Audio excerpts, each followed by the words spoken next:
আপনারা জানেন যে কোরআনের প্রথম আয়াত নাজিল হয়েছে মসজিদুল হারাম থেকে 10 কিলোমিটার উত্তর পূর্ব দিকে জাবালে নূর আছে, একটা পাহাড়, 634 মিটার উঁচুতে একটা কেইভ আছে, লরে হেরা। ওই হেরা গুহায় শুরু হলো কোরআনের এই নাজিল হওয়ার প্রক্রিয়া। এরপর রাসূল সাল্লাল্লাহু আলাইহি ওয়াসাল্লাম মক্কা থেকে মদিনায় গেলেন, সেখানেও নাজিল হতে লাগলো। এই কোরআন কখনো নাজিল হয়েছে ঘরের ভেতরে, কোরআন কখনো নাজিল হয়েছে বাজারে, কোরআন কখনো নাজিল হয়েছে সফরে, এই কোরআন কখনো নাজিল হয়েছে যুদ্ধের ময়দানে, এই কোরআন কখনো নাজিল হয়েছে আল্লাহর আরশে। তার মানে রাসূল যেখানে, কোরআনও সেখানে। কতটা ইন্টারেক্টিভ কিতাব!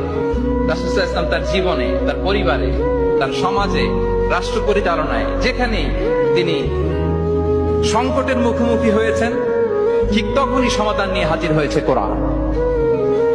এজন্য এটা হচ্ছে the most interactive and relevant book to human being, সবচাইতে প্রাসঙ্গিক, জীবন ঘনিষ্ঠ একটা কিতাব। এবং এই কোরআনকে আল্লাহ তাআলা লাইট বলেছেন, আলো। ওয়া আনজালনা ইলাইকুম নূরাম মুবিনা, নবী হে, আপনার কাছে আমি লাইট পাঠিয়েছি। কোরআন এটা আলো, কারণ পথ দেখাতে হলে তো লাইট লাগবে। যেটা আপনাকে পথ দেখাবে তার মধ্যে যদি আলো না থাকে, সে পথ দেখাতে পারবে নাকি? পারবে না। তো কোরআনকে আল্লাহ তাআলা লাইট বলেছেন।